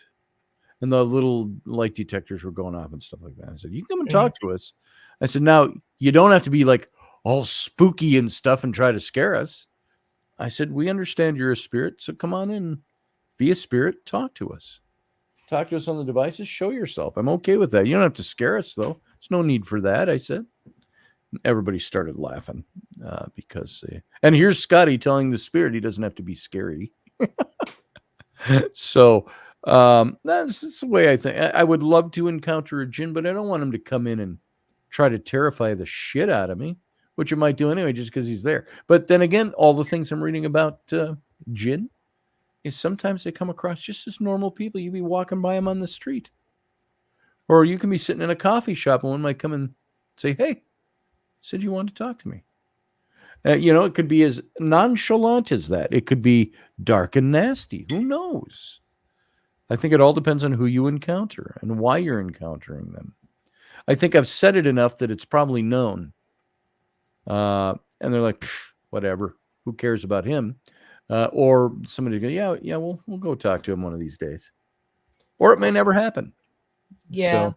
Plus, there's also the integration into population. There are some believe that that certain people are almost demi-human because of like, for example, if you have like a population that are brown-eyed, dark-haired, and all of a sudden you have someone who's a child who comes out having blue eyes, for example, that right, people would consider, is this a jinn? Yes, a child that's been replaced. It's something that's outside the typical seen norm, and that's right. just the sort of thing that you see often, like we were talking about earlier about the prophetic types.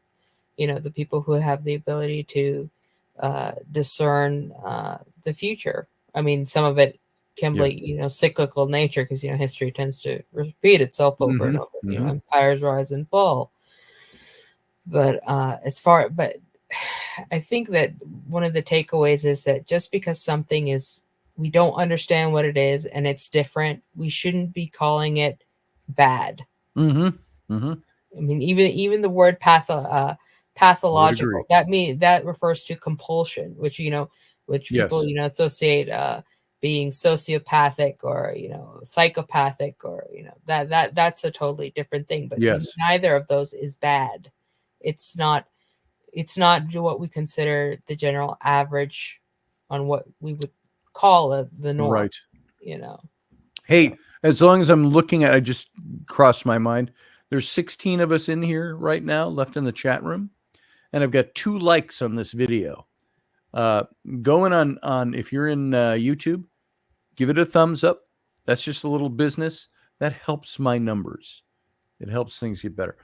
You know how I said not long ago, by the way, about numbers, that I had like 1.1 to 1.2 thousand people for 3 years. And I thought, oh, it's not growing. Why is it not growing? And like within a day, all of a sudden I had 2,500 people. I'm like, when did that happen? Where did that other 1,000 come from? So that was kind of cool. I'm not complaining. Well, what was That's the over on show YouTube. topic? What was What's the that? What was the topic that you had just done?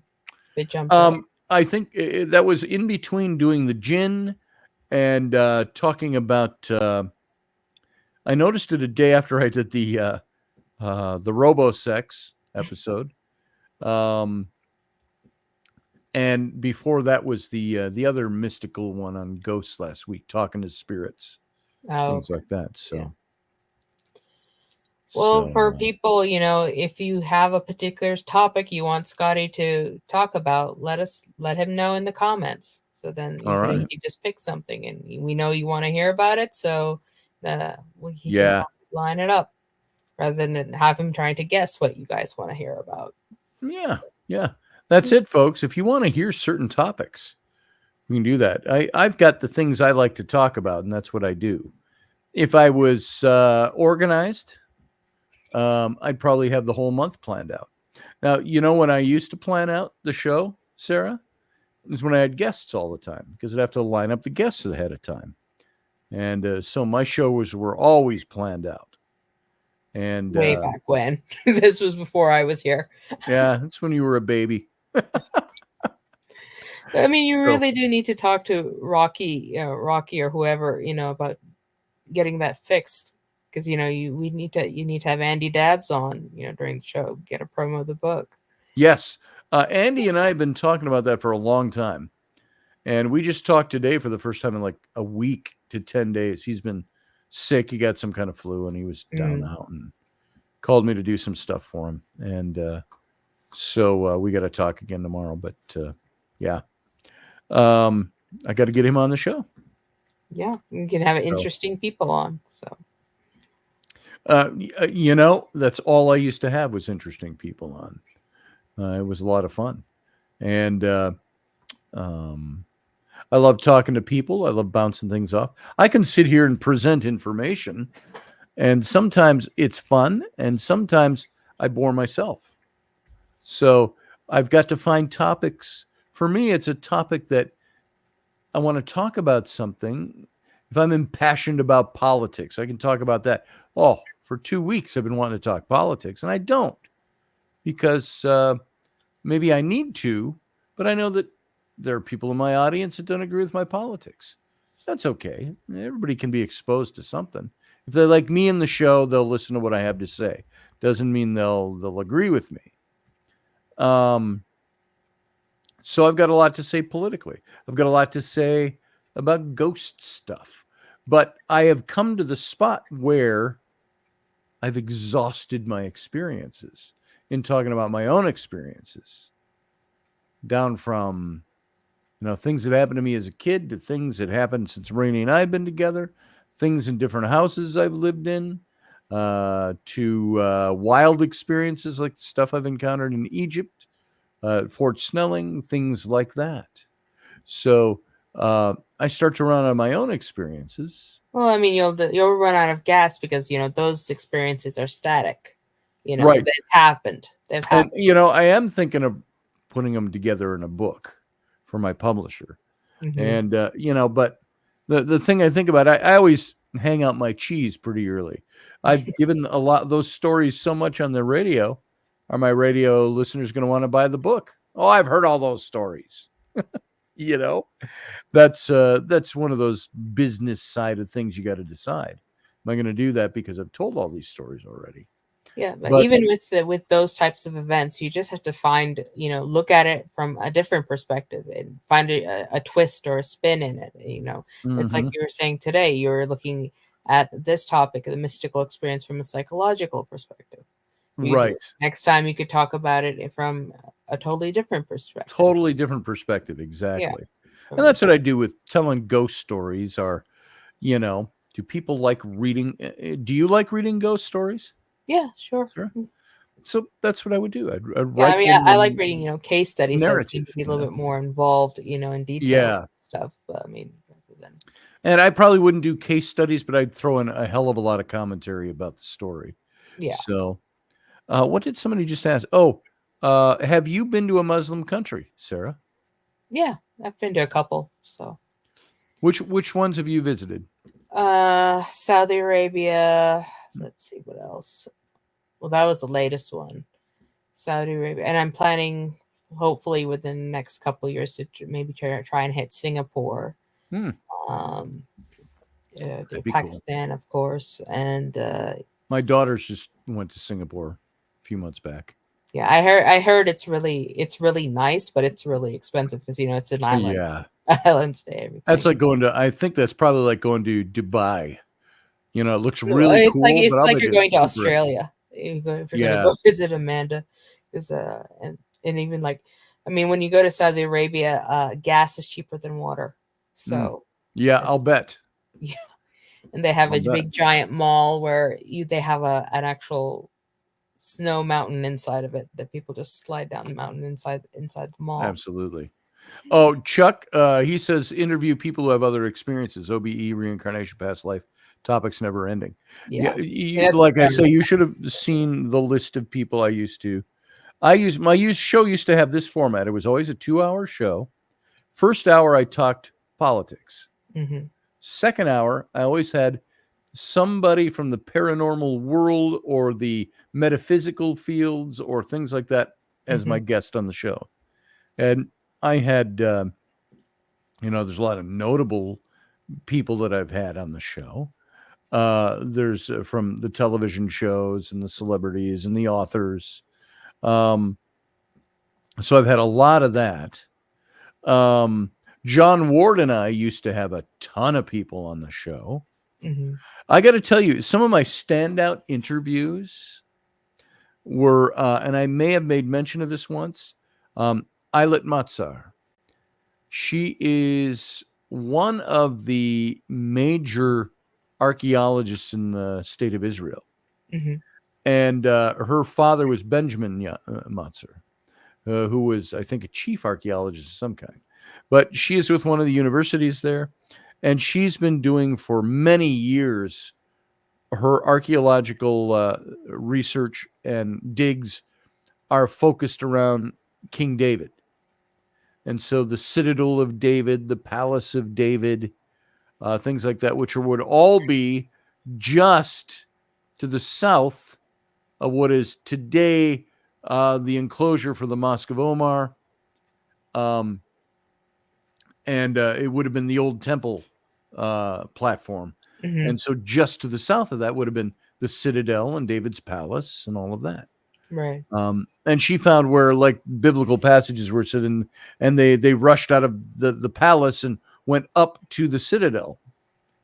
And she found that the old city's laid out just that way. The archaeology is that there's stairways that went from what was the palace up to the Citadel. And then after the Citadel, you went up to the temple. And they've got that whole line of the main street that went from the bottom of the old city of David, which is Mount Opal, going south from Jerusalem. It's like a plateau. And it goes all the way down to the bottom where the Pool of Siloam was, the legendary Pool of Siloam, which they found. And it's like you're walking up the long steps. They're 10 feet long. It goes up a step and 10 feet long and so on, going all the way up the hill to the temple, up this main road. But where is it? It's all underground. And there are buildings over it. So they've tunneled it all out and they've put up support systems, big. I mean, you're talking high-tech support systems. So it's 10 feet above your head and you're walking. You can walk up that road to the temple from the Pool of Siloam. And I've watched videos of guys that all they did, they're not even talking. They said, we're gonna walk up the old road to that led to the temple through the city of David. And it takes them a good 25 minutes to walk through this tunnel, but they walk all the way up. and they're just filming as they go with a head cam. And so it's interesting in the stuff there. But Islet Matsar, archaeologist, we got her live on our show, which was 9:00 on Sunday night. And we got her, what time was it in Israel? Like 6 a.m.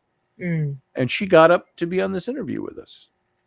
So we interviewed her and we're very respectful. And I think she was a little tickled because we were kind of like, like my daughter is with, why am I slipping on the name? The girl singer, Dayton, the Taylor football player. Taylor Swift. Yeah, Taylor Swift. And so, like Taylor Swift is to my daughter, Islet Matsar was to us. We're like all googly-eyed, about having her on.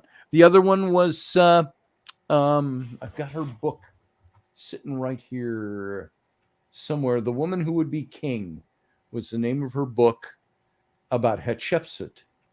Kara Cooney, archaeologist, Egyptologist. She's done several shows. She's one of those really good-looking archaeologists, with the long. She looks like Rainey, kind of. She got the big brunette hair and all of that, and she looks good. And she did shows and stuff, and she still does stuff and writes books. And we had her on to talk about Hatshepsut and her book about the woman who would be king. And I will say this: she called us from her car. She was a little late to the show, and she goes, I was at this function. And she said, I just remembered I was supposed to be on the show. So I'm sorry I'm a little late. And you could tell. And she even said, I've had a few glasses of wine. I said, that is perfectly fine. And John said, Scotty is starstruck, Kara. So, Dr. Cooney is, and she goes, oh, that's okay. And we brought up Moses in relation to Hatshepsut, my theory. Mm-hmm. Oh, she just offhandedly just brandished that one up. Oh, I don't even go there. I don't think that's got any validity. I'm not even going to, I didn't take her to task because I liked her for lots of other reasons. So, yeah, she dismissed it with the brandish of her hand. So, she didn't even want to consider that Moses was an actual character. So how could a not real person interact with somebody she just spent the last 2 years writing a book about? Out of Egyptian history. So anyway, there you go. So Shania Twain kind of guy, me too, Chuck Thurston. Shania Twain. So what about, have you had any other type of mystical experiences, like anything with, remote viewing, astral projection? And Chuck was I have not done those.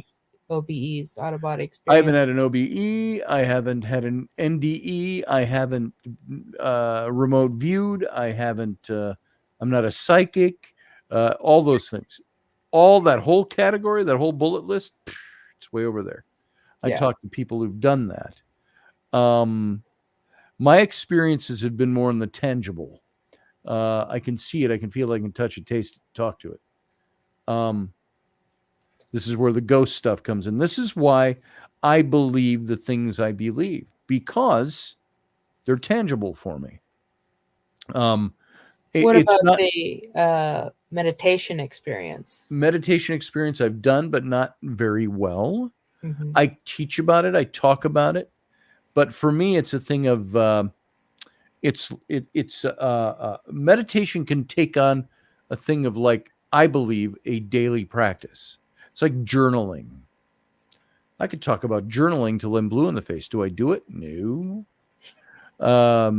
Because it's tedium to me. Same thing with meditating. I need to meditate more. I did a reading today, a card reading, and I really wanted to be focused, so I meditated for 3 minutes. It's not really a meditation. It was a brief meditation. It was one of trying to focus and clear my mind and focus, open the third eye. Sometimes, I'll tell you this, when I was doing a lot of readings, I would do a meditation that I would ask, and I point here because I'm talking third eye stuff, which is spiritual. And I just say, I try to clear myself. I'd use even the hand motions. And I'm all by myself. I'm not doing this for an audience or anything, but I'm going to clear myself. And I would focus, and I would I would just focus on third eye. And I could actually, Sarah, most times I did that, I could feel pressure right here. And so I knew something was connecting. Can't prove that. That's highly subjective. That could be psychological, somebody would tell me. But I felt those things, and I could feel it. Even now, if I stopped right now and I took 3 minutes to do that, I would bet you anything. Now, I was doing it more often, so it was easier, but I'll bet you I could still get that. I was talking about it just a minute ago, and I'm doing this, and I said it would clear. Well, it's like Yes. exercise, you know. The Yeah, as more soon you as I do it, did the the more clearing, easier I it will could get. start to Yeah. feel it. Mhm. So that's interesting stuff. Third eye, says Chuck, mine isn't in the front of my head, it's on the back, the pineal gland. Well, there you go. See, talking about pineal gland, I know enough about it to say I know something about it, but I couldn't talk about it for an hour, not without copious notes. So another one of my good guests was Barry Schwartz, the guy who was back in 1978, he was the photographer brought along with the Jet Propulsion Laboratory people to examine the Shroud of Turin.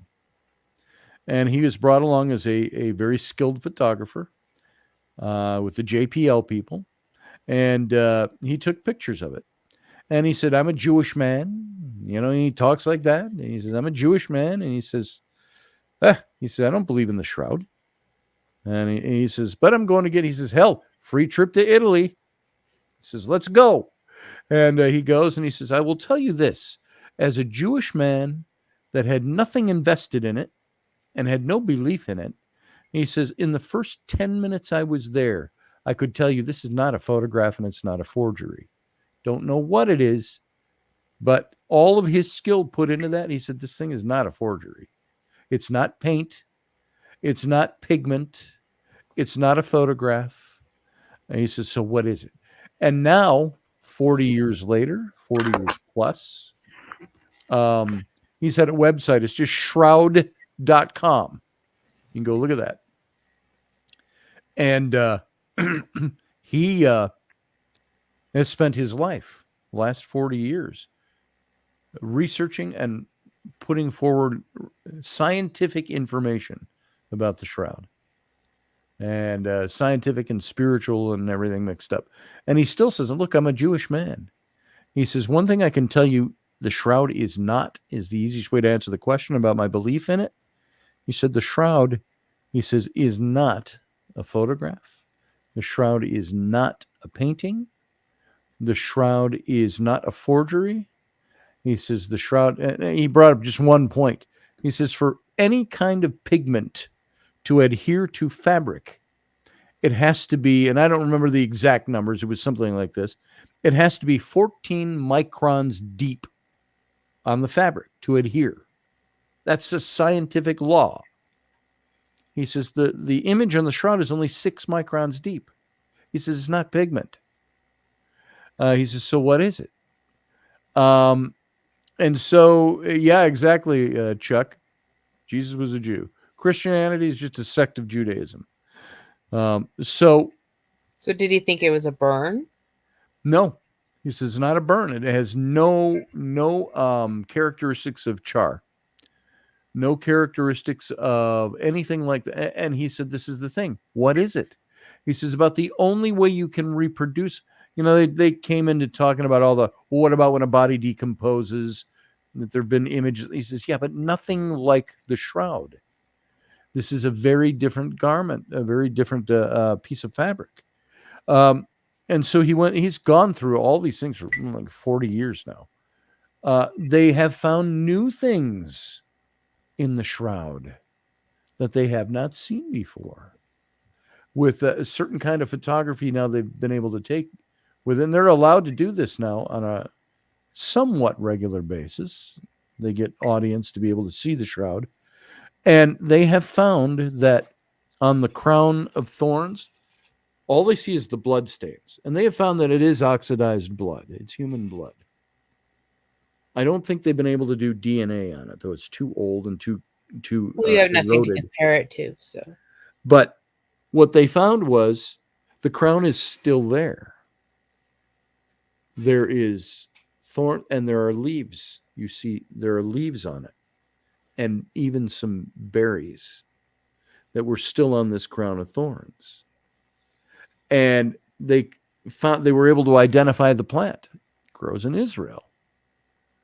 And so that's interesting. They found on, you know how Jews will take, I can't remember what they're called. They take the leather strap, prayer, and they tie it around their wrist, and all the way up to their hand, they hold the little box, and they have the little strap that comes here, and there's a little olfactory box on the forehead. It's for formal prayer. And they have the strap, I can't remember what it's called. It goes all the way up the forearm. And they do the praying. You can see it on So it's like Orthodox. their version of the rosary? Kind of like the rosary. Mm-hmm. And they have found that on this body that was in the shroud, very faint, it's all with this new different kind of photography they're using. Strap is still there. There's a prayer strap on his arm. Where was, according to the story of Jesus, where was he arrested? In the garden praying. So did he still wear that? If that's Jesus, I don't know. But it's a guy who had the prayer thing on. They've also found he's wearing a belt, and that there is a small garment that the belt was holding up on this, whoever is in the image on the shroud. And the thing is, these details are so minute and so not visible to the naked eye to have been impossible for an artist to paint. Oh, there's also a little chain. Think of the kind of chain where you go to the store and you go, oh, I got this little necklace. I want to hang on this chain. You buy a $15 gold chain. Real fine little tiny gold chains, the little tiny links. They found a chain. It was either a necklace. I think it was a necklace, or it was something, but the chain is broken, or it's come loose, and it's crumpled, and it's laying either on the side of the chest or something like that, and it's not visible on the shroud, but it's visible in this photography. And so there's several different things like that he has done. If you go to shroud.com, he's got all the stuff on that. It makes for a very interesting study of what this was. Was this Jesus of Nazareth? There's no way to ever know, because it's not like the name was written on his belt or something, but whoever this guy was, he had on some kind of loinclothy type of garment with a leather belt around his waist, and the prayer straps. Oh, and the little box, the olfactory box. I think that it was that gone, or it was hanging to the side. So when they put the crown of thorns on, did they rip it off of him? Did they, whoever this was, but whoever it is also has a crown of thorns on, and identifiable plants. And this is very intriguing stuff. What does that tell us? And Barry Schwartz, Jewish man, he says, I'm Jewish, but he says, I am led. He comes short of saying this is Jesus of Nazareth, but I think that's where his belief is now. So it's very interesting after 40 years. So I had him on our show. John and I had all kinds of book authors on our show. All kinds of them. We had Robert Bivall on the show. We had Graham Hancock was on our show. Graham Hancock came to the Paradigm Symposium that I put on, and for a few years there, 12, 13, 14, 15, and 16. And he came to 2014. He was our main headline speaker. We had Scott Walter from America on Earth, which was easy because he lives in Minneapolis area. And had him interviewed on the show a couple of times. Had one of the guys who wrote the book, The Jesus Mysteries, and the Laughing Jesus, and very Gnostic in his beliefs in mystery schools and stuff, but you look at him, he just shines. He teaches a lot of new agey stuff, but Peter Gandy he's Timothy Freak is his name, Freke, and he came on the show, and he was the first one that ever said to me, because I was posing questions and I was talking this way and I'm asking things, and he said he was the first person to ever tell me, Scotty, he says, you are awake. That's why you've got to understand what that is and look into that, figure out that you're awake. He says, because the things you're saying and that you're questioning, all of this are things that people do when they're awake. And he says, you might not know it yet.